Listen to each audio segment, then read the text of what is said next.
All right. Welcome, Chris. So glad to have you here with us. Thanks, Pete. I appreciate the invite. Excellent.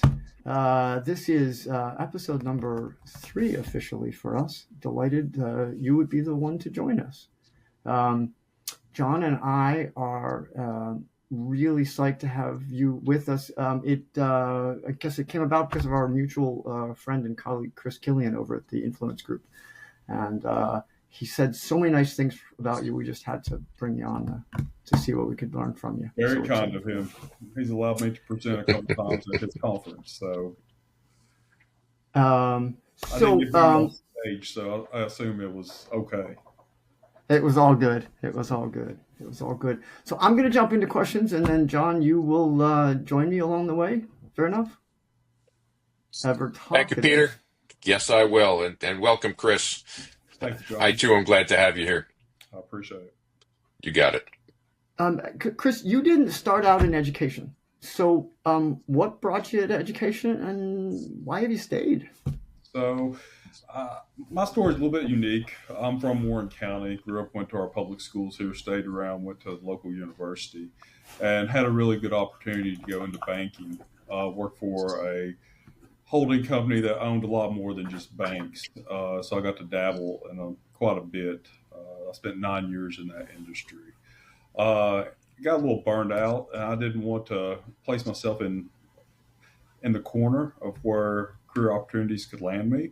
So I started looking elsewhere. That, along with some family things at that point in time, led me to open my career opportunities. Right. So this opportunity landed in my lap. Didn't know anything about school districts. Heck, I'd never had governmental accounting before. I am a CPA by trade, but you don't want me doing your taxes either. Um, but that being said, I thought it'd be a cool opportunity in talking with the school district. The gentleman who I was going to be working for, his team had been around him for a long time. He had 10 years until he was going to retire and was going to give me a lot of autonomy and ability to make mistakes, learn from them, and see his wisdom and some things to grow. And then I thought it'd be a long term good choice for me, along with you can't be a defined benefit retirement system, right? So you're 27 years old. That sounded really good. I could retire mid 50s. Now, as I get closer to mid 50s, that retirement's, I'm starting to second guess that part of it. Well, you can go, but you got to go work at Home Depot after that. So Well, that always fascinates me when you actually work in the school district where you grew up. So does that affect your decision making? Because you probably see people that you grew up with that are still there, that are still in the neighborhood, and they're pecking at you about all these different things that are important to them. But you've got different priorities. Tell me what that's like to deal with. I tell everybody, I feel like half the people in our community have my cell phone number, my personal cell phone number. And I've coached, my son's now 17. So when he was 3 to he went to middle school, I coached every sport he played. So I all of a sudden had contacts with a lot larger breadth of people than I had before. And then being in banking, customer service, and being out there and meeting people is a primary goal of banking. So the relationships I've made over years, I feel like gave me an advantage to this role. Yes, you do have everybody and their brother coming at you asking any number of questions, but that's a good thing. You have that relationship where they trust you, or they feel like they can at least have a sounding board that you will take back. Instructionally, you don't want me like you don't want me teaching a class, right? Mhm. But if they do have a question on instruction, I know the right person to go to and how to facilitate that conversation. And with most things in life in general, people just want to be heard most of the Mhm. time. Mhm. So if you listen to them, don't interrupt them, and then follow up, um, I feel like it's a great. It doesn't work 100% of the time, but it does give people information that they have historically had a thimbleful of knowledge about. But once they see a larger picture of why we make a decision, why we're building this school, so on and so forth, it becomes more palatable to them, and then they can explain it to others. So perception is their reality until you change their perception. And if you give them the information, oftentimes they'll change their perception. Um, Warren County. just realizing most people may not know where Warren County is. Do you want to describe a little bit Sure. where Warren Y'all County ever heard is? of, And go ahead. no, Sorry, and just no, it's okay. Do you want to describe where Warren County is and maybe what some of the priorities are for people in Warren sure. County? Have y'all ever heard of a small sports car called the Corvette? Mhm. Yeah. Bowling Green, Kentucky is where the Corvette is made. So we're roughly an hour north of Nashville, hour and a half south of Louisville, nestled in South Central Kentucky. We're arguably the fastest growing district in the state of Kentucky. We have 102 different languages spoken within our district from 90 different countries. It's a large refugee resettlement area, and then secondary resettlement off of those primaries. So, of our 19,000 students, roughly 33% of them, English was their second language, Wow. which you wouldn't normally think Kentucky would be that diverse within our area, which really shows our Bowling Green Warren County Chamber of Commerce does an excellent job. Tremendous partners, along with Western Kentucky University and South Central Community and Technical College. We have a unique collaboration that most communities don't have. Local, city, county government, along with the educational institutions, really have a good working relationship where we try to partner with each other so our services aren't overlapping. We're providing a lot of value for our not only our students but our community. Helps recruit industry here, helps us keep growing. So that's a little bit thimbleful of us. We had the nation's first net zero building in Richardsville Elementary School. Now we have two net zero buildings and 11 net zero ready buildings, which means everything's there. We just have to plug in solar to make that happen. And then three more buildings in the works for solar or for net zero ready. We have one of the top energy performing schools in the United States at 15.5 EUI in Jennings Creek Elementary, and that's without any solar on it. And our district, if you know anything about us, energy conservation is a huge initiative, and the why behind that, people ask, so how did you get here? Why did you do this? And basically, it was a low hanging fruit for us. We knew we could cut energy consumption and redirect those funds into our staff pay. That was differentiated based on our tax rate and what we had coming in as revenue. We had to figure out a way to cut expenses, and that was a low hanging fruit that started early 2000s that we've just gotten better and better at over time. Cool. Talk to me a little bit more about the diversity of your community. And coming from New York City, we definitely had a wide variety of newcomers coming in. You said how many languages? Over 100 different languages that they speak. How does that affect you and your connection to the community and how you have to do your job? Are the newcomers to the community, do they have different priorities than the people who have been there for generations? Do you have different things that you need to respond to them for? So, language is the biggest barrier, correct? So, how we staff our buildings, how we put people out in the community to work with those folks, work with workforce development, because those men and women need jobs. They need to put food on the table, roof over the head, like all other Americans, right? Um, but how do we reach those? It goes back to just giving opportunities for kids, right? Everybody wants to send their kid, no matter if you're Native American or if you've been come from a refugee camp thousands of miles away. They want to trust that they're sending their kids somewhere that they'll be loved on and taken care of, fed, and sent back home at the end of the day safely to make their family better. Their kids are probably going to be the first to graduate from high school, much less go on to college, graduate college. And we've had a few that have gotten perfect scores on the ACT from come from other countries from refugee camps. So I mean, it's a tremendous story that these folks bring to our community. Uh, Culturally, it's a challenge, right? We all through our lens are brought up in a culture. each one of us different, even if we grew up in the same community based on our family's background, right?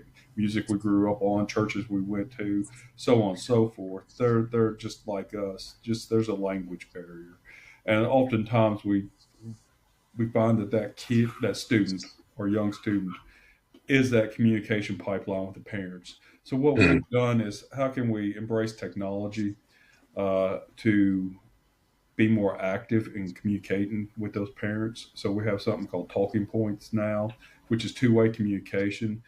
We send out communication to a parent, or a school sends out communication to a parent. Through our Infinite Campus student database, it goes from English, converts it to whatever language that parent has listed as their native, as their home language spoken at home.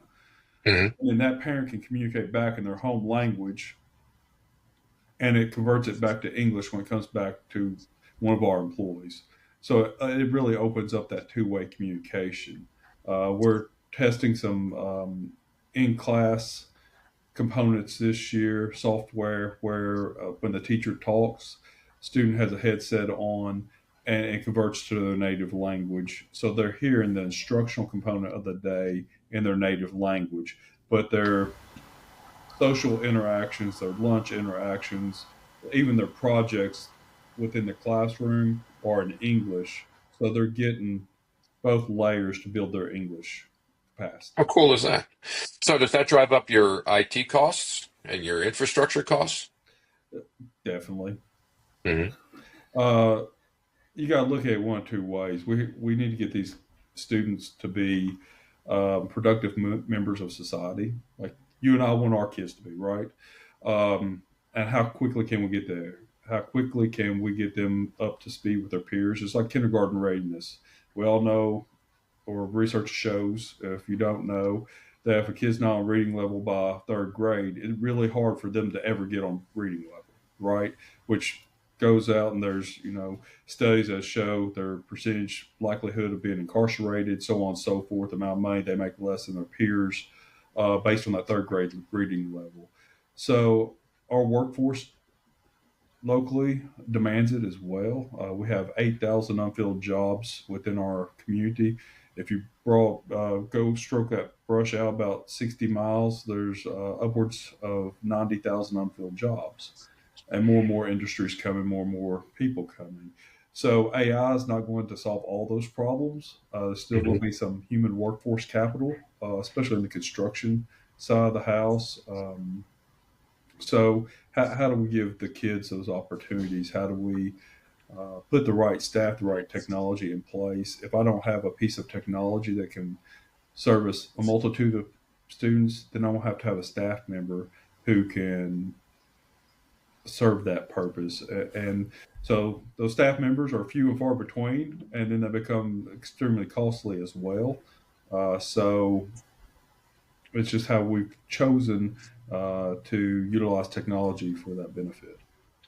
So do you have different roles within the district, if I Yeah. remember correctly? So do you like talk to yourself in the middle of the night because you've got your facilities person role who needs all this additional technology, but you're also the finance person who doesn't want to give up the money? Is that difficult? So it's a blessing and a curse, right? You know a lot, or you know a lot of things going on. You might not. I probably don't know a lot, but I've been here for a long time, so I know the why behind a lot of stuff, which is a value, and I know a lot of people within our community.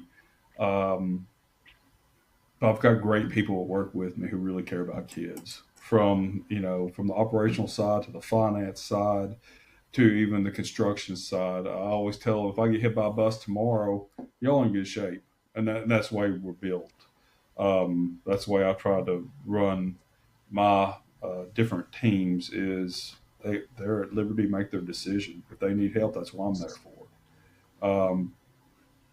But there's always budget constraints, right? You won't find a public school in the United States that says, "Man, I just got too much money. I need to send it back to the federal or state government." Right? Uh, we can always find a ways. It's how efficient you are in spending that money and the results you get. We're 96+% graduation rate, and when you come at looking at our our community and the demographics of our community, that's a true testament. We're running 95% average daily attendance. Once again, we cover 550 plus square miles. We drive more than 14,000 miles a day on buses, 2.5 million miles a year, 3.9 million meals served a year. So to pull all those things off, it's a true testament to our people. At the end of the day, what you get into school safety, and look, I'm the first to say you got to do a multitude of things on school safety. There's multiple layers. There's no silver bullet, but the most important layer is your people and the relationship they have with their kids. It's amazing what kids will tell you and what they'll let you know what's going on in their home life or their life, that can really hedge off some of the tragic events that happen across America, across the world. One of the familiar conversational questions we have is how you manage moments when there's conflict between those parents who are advocating for their kids and the priorities maybe of the teacher who has a specific set of things that they want to accomplish, or a board who has an overarching goal. I guess I'm wondering how you help to navigate those challenges when they're floating, and the ways in which maybe the finance or facilities parts of your head are helping to piece those things together. Have there been moments when there have been conflicts that you've been a part of that you've helped to address? So I've had opportunities over the years when sat down with a group of cheerleading parents to where I've been in booster meetings and different things come up, to where I've been part of PTA, PTOs, and ask questions of why doesn't school do X, Y, or Z? It goes back to the listening component, and then talking to them about how we spend our money. When you talk to people and say, okay, look, 83% of our recurring general fund budget is spent on salary or fringe benefits. That's a pretty high number. And once I strip that out and show them, and then, okay, utilities go for this, and then diesel fuel goes to that, and then you factor in 3.5% for just routine maintenance of your building. That's not replacing a roof. That's not replacing any major HVAC. That's just replacing filters, making sure faucets don't leak, toilets don't leak, and things are running and taking care of the lawn. Then people really start to see where your money's spent and understand that I have very few options to pull from to make the adjustments. Not saying that everything we spend money on is perfect. I think it comes from a different lens, right? Depends on what lens you're looking at. As we say around here, what's the most important activity your son or daughter participates in? Or what's the most important one in the district, for that matter? The one your son or daughter participates in, right? Mm-hmm. It could be chess, it could be robotics, it could be football Friday night. Mm-hmm. So that's the one that your lens is going to focus on. But that's what we try to do, and that's what. And we've got a great board, and ever since I've been here, we've had a phenomenal board of education, who has been about all kids in our district. They're not singular focused on the kids where they were voted in for. They see the big picture of it's for the betterment of our community. If we provide, How big's your board? I'm sorry, how big? How big is your board? Five elected officials. So that seemed relatively manageable. Yes. It's relationships, right? So it starts with the top, and our superintendent does a fabulous job at allowing open conversations between board members and the cabinet. There's 4 of us. There's 2 assistant superintendents, myself, and the superintendent. And he does a great job of allowing us to have those open conversations, that dialogue with our board members as they have questions or concerns. I'll offer facilities walk every other weekend as an example, or my office is open every other weekend. I send a text that week to let them know what hours I'll be in on the weekend. And if 1 or 2 of them want to stop by, go look at facilities, or talk about budget, or talk about salaries, or talk about whatever they want to talk about, that's what I'm here for. That's quiet time. Nobody else is in the office, that we can really have some good discussion, and I can give them feedback right then, or do some more research and then follow back up with them. That keeps them in the loop. Our superintendent also does what's called a Friday focus. So anything going on during the week, major hurdles or major things that he feels like the board should be abreast of, and or things that are upcoming soon. Um, he has a write up, and then the two assistant superintendents, myself, have a component of that within our areas that we give them feedback, keep them in the loop. We got a large district, large is relative, right? We're no New York, but large for us. So with 5 board members, to keep them on top of, I don't want a board member hit up at coffee hour Saturday morning and be broadsided on something. So how do I make he or she aware? And for me, it's how I need to know that they have coffee hour at said coffee shop ever so often, and I occasionally, once or twice a year, need to pop in. Mm-hmm. Not because they need me there, but because there's questions that they'd rather me answer to some of our taxpayers than them answer. So they hear from a different perspective, or they can ask more detailed questions that I'd have more information about. I don't mean to put words in your mouth, but it sounds to me like you're talking about visibility and transparency is really important to your success. 100%. Right? It also sounds like, oh, I'm sorry, go ahead, Pete. No, go ahead. I was going to say, it sounds like you've got an accounting degree, you've got a facilities background. Did you ever take any psychology classes? No. My wife will tell you that.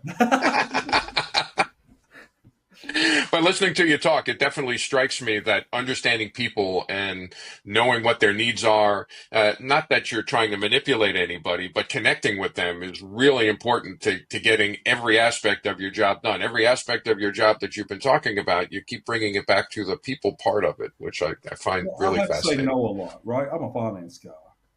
We have to pay the bills. It has to balance the budget at the end of the day. But I can't just tell people no and not give them a reason why. They might not like my reason why,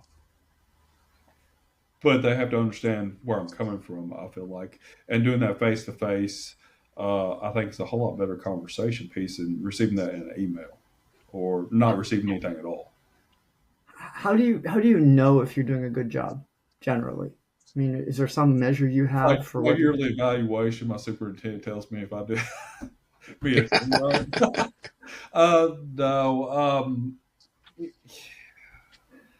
We all hope we're doing a good job, right? The life you want to leave, I want to leave a legacy. I want to leave it better than I found it.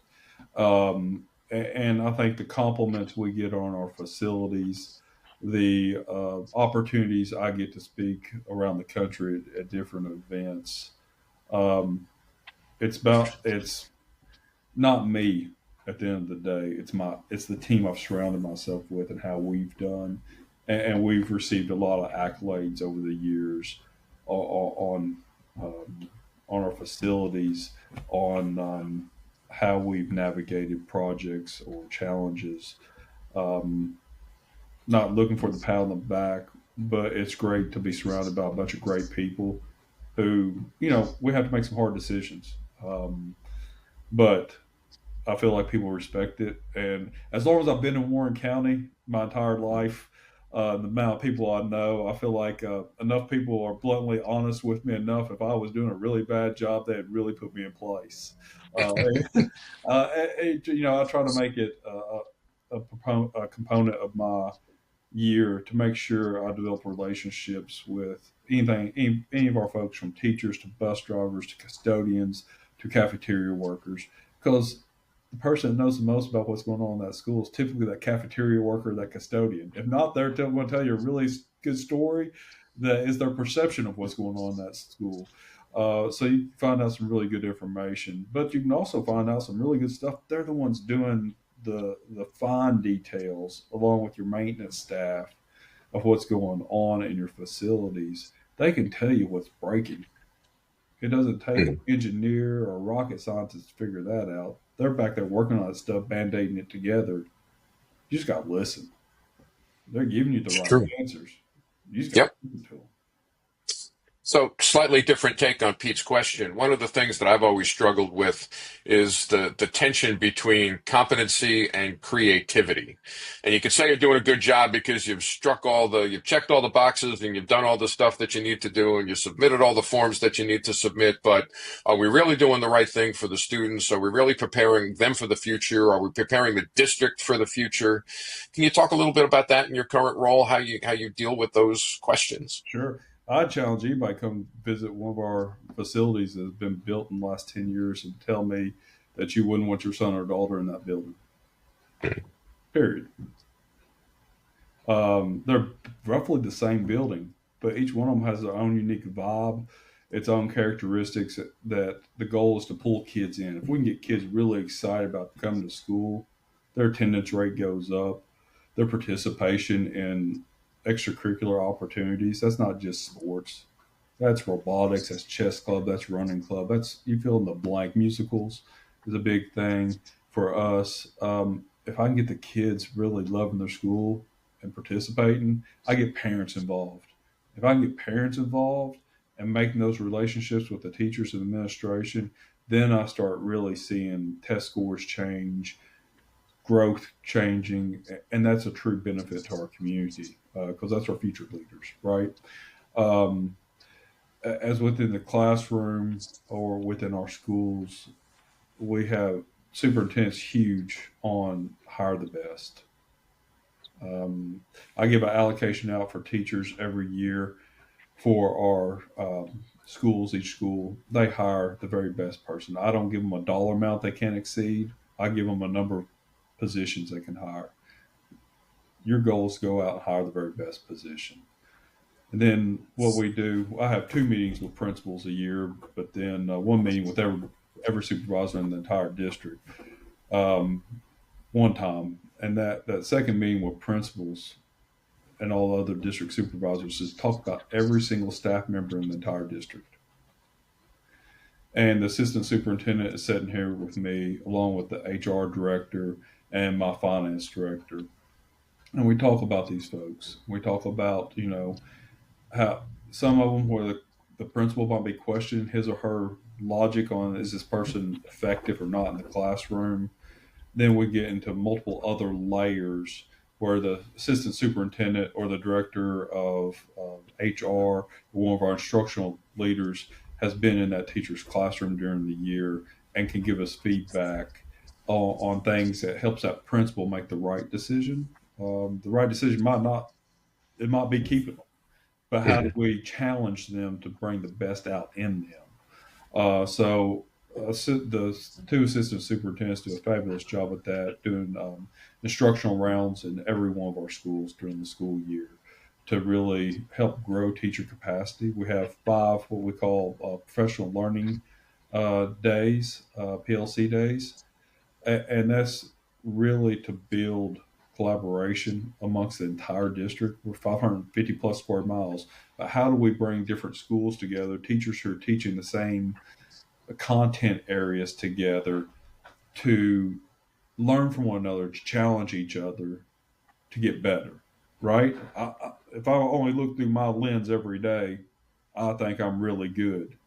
As soon as I go out and I come to New York and look through your lens, John, I'm like, crap, I really suck at that, right? I could grow. But, I always challenge it. And I do this on facilities from my architects or my engineers. Like, man, I work with some really smart people, architects, engineers. But when it goes out to actually constructing that building in site, my architects and engineers have never built that building. I got a bunch of tradespeople out there who are really gifted, and if you look at their work, it's truly artwork. I tell each one of them, they've given you the roadmap on how this building's to be built, but it's your choice how to drive that roadmap. If you need to take a detour occasionally, bring it to the job site superintendent, let's discuss it. I'll have you an answer within 24 hours because I want you to make money. I want you to maximize the profits you make. Why? Because we build a lot, and I need you to build that next project or bid on that next project. I need you to be aggressive in your bid. If I work with you, you should work with me. And we've been extremely successful at doing that in my lens. The other thing is we challenge each other. I'm not the smartest person in the room by no stretch. It takes a lot of people around me to help me get it right. But what I do is I will come to New York. I will go to Florida or, even 2 counties away if they got a really cool idea, a really cool concept, and talk to them to explore what they're doing. The reason we're most energy efficient is not because, I went out and Google how you become energy efficient. We were number 16 in the state in 2017. I called a buddy of mine who was number 3.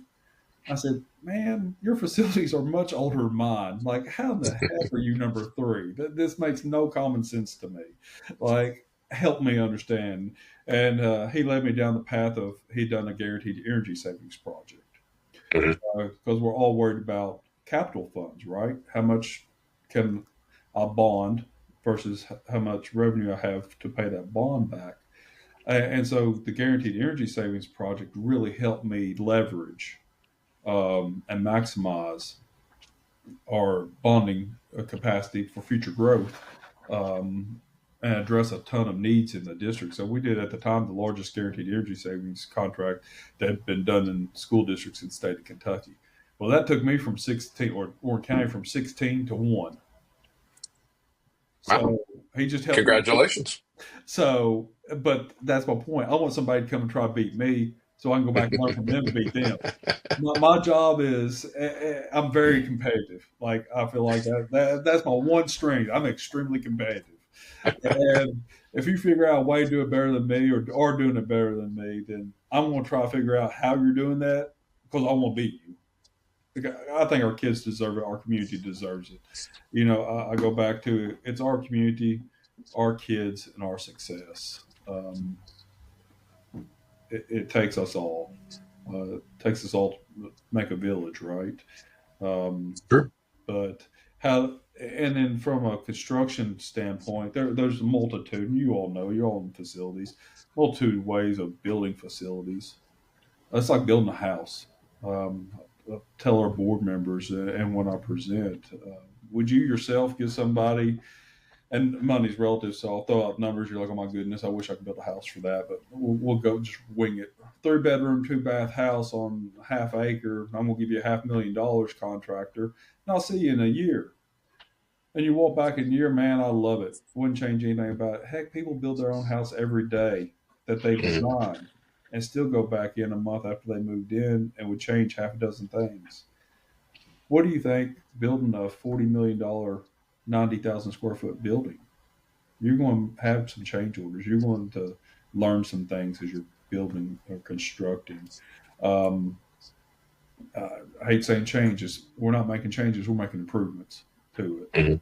But if you look at it from the lens of safety, achievement, and opportunities for students and staff, through that lens, then you're going to hit a good landing spot. Great. I've heard you use references to intelligence. I've heard you describe your own humility. You talked about your competitiveness. In an earlier conversation, you talked about intentionality. I guess I'm wondering, is there 1 or 2 phrases that you would use to describe yourself in terms of how you go about your work? OCD. You hit on an important word to me that I really haven't expanded on in this conversation. That's intentionality. You probably won't find many CPAs, especially within school districts, that it's down to I pick out the color of the brick that goes on the building. I pick out the interior walls, the color, and I say I loosely. I have an interior designer. I give that individual the color scheme in my head that I'm seeing for this building. And she will bring back to me 3 or 4 colors to choose from. I don't need 1,000.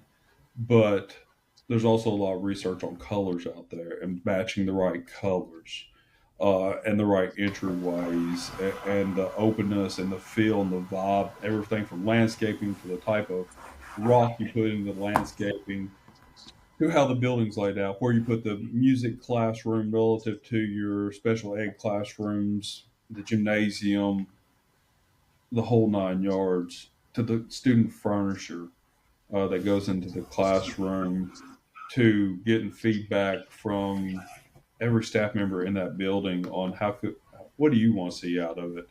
Especially as you get into some historic buildings and you're looking at replacing buildings that have had significant components to your community. I tore down a building I went to elementary school at that my grandmother was a cook baker at in the 50s. I got a few more text messages over that, and instead of replying to text messages, I just went and showed up on people's doorsteps and knocked on their door. There's nothing good that comes out of a text message that they don't see you. So if someone's complaining at that point, I show up and have that conversation. So you go back into the hats. I enjoy what I do. I love what I do. And the board holds me accountable to that. They're going to hear from their constituents if we're not doing a good job. Follow up on your question from earlier.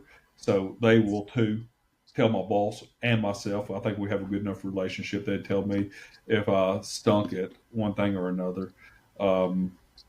So it's just the whole gamut. It takes a lot of people to help us get us right. But that's the beauty of our community. It's not me. It's not just the Board of Education or just the superintendent. We got a chamber, we got city, county government, multitude of vendors, locally, manpower, when it comes to the industries in our town, our community partners. They give us feedback. We need that feedback. We don't operate in a silo or a black hole. We have to get better and to challenge ourselves, to challenge our students. I say this in a conference. Our job of educators is to challenge a student every day to become better. What kind of example are we setting as adults if we don't challenge ourselves every day to get better? Great point. I don't understand that. I have 2 kids.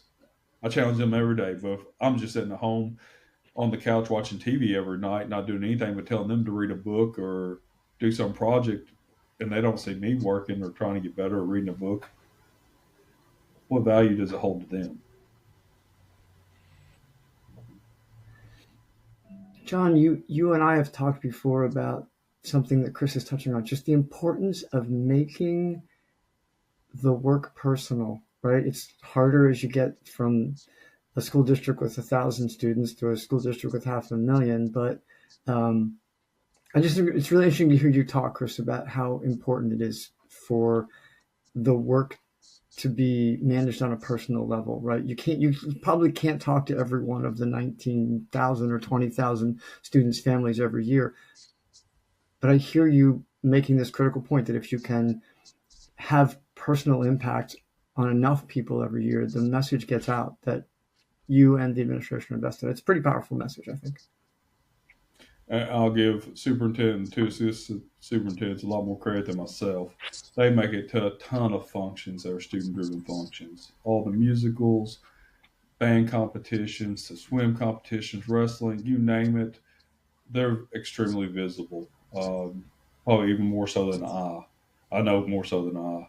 But once again, it takes that collective team. And our board does a great job at it too. So, we're very fortunate. Yeah, but you're both 100% correct. And being in public service for the majority of my career, Chris, being in public service, you talk about the pension, but that does not get you to the end because it's not worth it unless you have the passion for the work that you're doing and the people that you're working with and for and the community.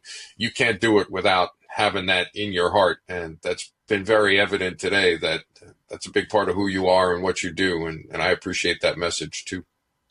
I tell my 2 sons all the time, if you're doing it for a paycheck, you're doing it for the wrong reason. Mm-hmm. If you're only worried about the money, I know that's cliche because everybody says, well, you make X number of dollars. I'm very fortunate. I'll say Mhm. that. But if I didn't love what I did every day, that number on that paycheck wouldn't matter because I wouldn't be effective at what I did every day. That is true. Yeah, it's not always easy, but if you're not finding some fun in there somewhere, if you're not finding some joy, it's really hard to keep Life doing goes it. by way too quick and it's way too hard Yeah. if you spend the majority of your life at a job that you hate going to every day. Weekends don't last long enough for that. Well, look, how can you not have fun in a community where the two biggest exports are muscle cars and bourbon? Well, I can't speak to the bourbon component of it, but the muscle cars are really cool. We got occasionally some good basketball happening too. I mean, That is true. Off and on, we yeah, won't sure. talk about football, but Well, it's- well, Chris, Go ahead. thank you so much for joining us today. Well, thank Really, you all for really having me. happy It's been a you could be pleasure. with us. I greatly appreciate it. Thank you all. Thank you, sir. Y'all have a good evening. Thank you. You too. Look forward to seeing you at the next conference, okay? Yes, sir. I'll be there. Thank you all.